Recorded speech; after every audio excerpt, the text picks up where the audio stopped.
दोस्तों आज की इस वीडियो में हम लोग बात करने वाले हैं Mazagon dock ship builder stock के बारे में। ये स्टॉक काफ़ी ज़्यादा फोकस में पिछले 10-12 दिन से इसलिए बिकॉज जिस तरीके से इंडिया के विद पाकिस्तान टेंशन चल रहा है कि मार्केट में जितने सारे स्टॉक मार्केट में जितने सारे स्टॉक लिस्टेड है और स्पेशली जो डिफेंस सेक्टर में काम करते हैं ये सारे स्टॉक बहुत ज़्यादा फोकस के ऊपर है। लेकिन मज़गांव स्टॉक जो है वो इंडिया पाकिस्तान होने से पहले भी काफ़ी ज़्यादा फोकस में था बिकॉज जिस तरीके से रैली स्टॉक ने दिखाई थी बहुत सारे इन्वेस्टर के पैसे इसने काफ़ी हद तक अच्छे बनाए थे और बहुत सारे इन्वेस्टर इस स्टॉक से काफ़ी ज़्यादा खुश भी थे।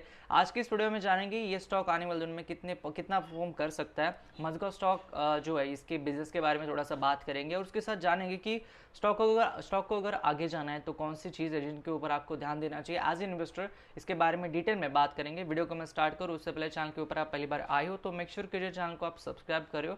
यहाँ पे हम लोग स्टॉक मार्केट के रिलेटेड बहुत सारी चीज़ों के बारे में बात करते हैं। पहले हम थोड़ा सा कंपनी के बारे में जान लेते हैं। मज़गांव डॉक शॉप बिल्डर जो स्टॉक है वो 1774 से काम कर रहा है इंडिया में, स्पेशली जो शिप बिल्डिंग का काम और स्पेशली डिफेंस सेक्टर में जो नेवी के इक्विपमेंट्स होते हैं इसके अंदर ये काम करता है। और जिस तरीके से इंडिया ने पिछले कुछ सालों में अपना डिफेंस में इन्वेस्ट किया है और जिस तरीके से हमारे नेबर्स भी है, चाइना हो गया, पाकिस्तान हो गया, बांग्लादेश हो गया, जिस तरीके से हमारे नेबर्स का नेचर भी है, तो आने वाले दिनों में अगर इंडिया को आगे जाना है, इंडिया को अगर अच्छी तरीके तरक्की करनी है तो इंडिया को डिफेंस के ऊपर भी उतना ही ज़्यादा ध्यान देना पड़ेगा। क्योंकि हमेशा एक बात होती है कि जब भी कोई कंट्री आगे जाने की कोशिश करती है तो उसके पड़ोसी है वो हमेशा उनको जलन होती है ऑब्वियसली, कुछ का कुछ चीज़ें करने की वो कोशिश करते हैं। जिस तरीके से पहलगाम अटैक हो गया या फिर 26/11 था या फिर पार्लियामेंट अटैक था, इंडिया टेरर अटैक्स या फिर जो इंडिया की सिक्योरिटी है उसके ऊपर ध्यान देना इंडिया को 24/7 उतना ही ज़्यादा इंपॉर्टेंट होता है। जिस वजह से कहीं ना कहीं मज़गांव डॉक जैसे जो स्टॉक है या फिर हिंदुस्तान एरोनॉटिक्स लिमिटेड जैसे जो स्टॉक्स है वो काफ़ी ज़्यादा इंपॉर्टेंट बन जाते हैं इंडिया के डिफेंस सेक्टर के अंदर। और जिस तरीके से मेक इन इंडिया का मूवमेंट आ रहा है, मेक इन इंडिया प्रधानमंत्री मोदी जी जिस तरीके से फोकस कर रहे हैं उसके अंदर इन सब कंपनीज को काम भी मिलता है, प्रॉफिट्स भी इन कंपनीज के काफ़ी तगड़े होते हैं। अगर मैं प्रॉफिट्स की स्पेशली बात करूँ तो अगर कोई भी स्टॉक हो जैसे कि मज़गांव डॉक हो या फिर हिंदुस्तान एरोनॉटिक्स लिमिटेड हो, अगर हम इनके रेवेन्यूज और प्रॉफिट्स की बात करेंगे तो ईयर ऑन ईयर बेसिस के ऊपर काफ़ी हद तक अच्छे तरीके से ये कंपनीज है अपना प्रॉफिट और रेवेन्यूज बढ़ा पा रही है। अगर हम की पॉइंट की अगर बात करें कंपनी को, अगर मैं ओवरऑल देखने की कोशिश करूँ तो मार्केट कैप के हिसाब से company kind of a large cap company because company का मार्केट कैप 1,17,000 करोड़ के आसपास है। अगर मैं इसके करंट प्राइस की बात करूँ तो 3,000 के आसपास, 2,900 रुपये के आसपास इस कंपनी का करंट प्राइस चल रहा है। अगर मैं 52 वीक यानी ईयर ऑन ईयर बेसिस के ऊपर 52 वीक हाई अगर मैं सिर्फ देखूँ तो कहीं ना कहीं 3,000 रुपये के आसपास इसका 52 वीक हाई आपको देखने के लिए मिल जाता है और 52 वीक लो 1,000 रुपये के आसपास आपको देखने के लिए मिल जाता है। तो कहीं ना कहीं अगर मैं ऑल टाइम हाई की बात करूँ तो कहीं ना कहीं काइंड ऑफ 10% के आसपास कंपनी ऑल टाइम हाई से थोड़ा सा नीचे है। लेकिन कंपनी का जिस तरीके से मूवमेंट हो रहा है, कंपनी का चार्ट पैटर्न जिस तरीके से दिख रहा है, आने वाले दिनों में कंपनी काफ़ी ज़्यादा फोकस में रहेगी बिकॉज जिस तरीके से इंडिया और विद द पाकिस्तान टेंशन बढ़ रहे हैं, इंडिया का ऑब्वियसली इन्वेस्ट आने वाले दिनों में काफ़ी ज़्यादा बढ़ने वाले हैं ऑन द डिफेंस। और वहाँ पे ये जो कंपनीज है मज़गांव डॉक जैसी, इनको काफ़ी ज़्यादा फायदा होने वाला है। अगर मैं स्पेशली कंपनी के दो चार अगर अच्छे पॉइंट बात करूँ तो company is almost debt free company. Company के पास कोई भी कर्जा नहीं है। कोई भी कंपनी को स्टॉक मार्केट में अगर आप एनालिसिस कर रहे हो तो आपके लिए इंपॉर्टेंट है कि कंपनी के पास डेट कितना है। अगर कंपनी इज डेट फ्री तो ऑब्वियसली आपको समझ में आता है बात कि कंपनी अपने बिजनेस करने के लिए खुद से काफ़ी ज़्यादा कैपेबल है। अगर मैं कंपनी के CAGR की बात करूँ पिछले 5 सालों में तो काफ़ी हद तक अच्छे तरीके से गुड प्रॉफिट कंपनी ने रिपोर्ट किया है।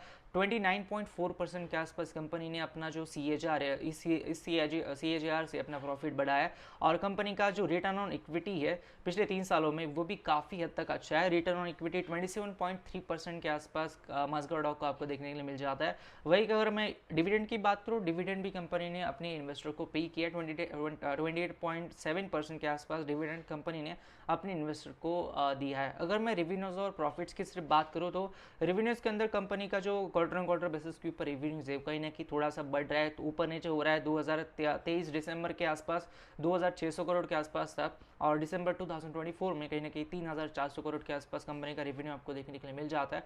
लेकिन वहीं पे अगर मैं ईयर ऑन ईयर बेसिस के ऊपर बात करूँ तो ऑलमोस्ट डबल आपको पिछले 5 सालों में रेवेन्यूज देखने के लिए मिल जाता है। 2020 में जहाँ पे कंपनी का रेवेन्यू 5,000 करोड़ के आसपास था, वहाँ पे 2024 में कंपनी का रेवेन्यू 10,000 करोड़ के आसपास आपको देखने के लिए मिल जाता है।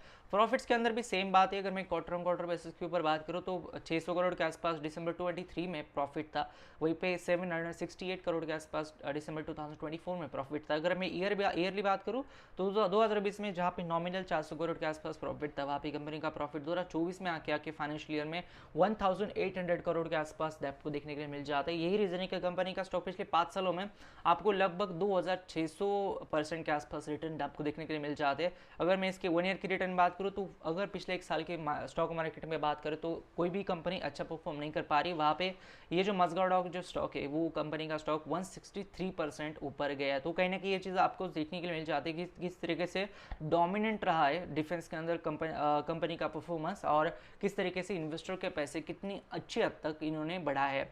लेकिन फिर भी ये कोई बाय और सेल रिकमेंडेशन होता नहीं, बिकॉज मैं कोई stable registered stock market advisor हूँ नहीं। ये कोई भी मैं वीडियो बना रहा हूँ, एक इन्फॉर्मेशन पर्पज से मैं बना रहा हूँ।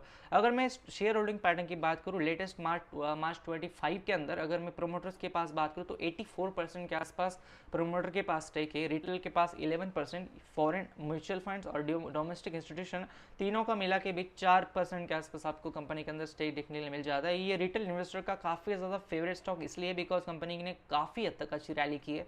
लेकिन प्रमोटर के पास जहाँ पे मुझे 84% के आसपास स्टेक दिख रहा है, वहाँ पे मुझे एक चीज़ आपको जरूर बतानी चाहिए कि कंपनी का आने वाले दिनों में OFS आ सकता है, offer for sale, because SEBI के जो गाइडलाइंस है 75% के आसपास 75% के ऊपर आप अपनी कंपनी के अंदर स्टेक नहीं रख सकते हो। अगर कोई भी कंपनी स्टॉक मार्केट में लिस्ट होती है तो कहीं ना कहीं वो एक डर हमेशा इन्वेस्टर को रहता है कि OFS अगर आएगा तो स्टॉक नीचे जाएगा।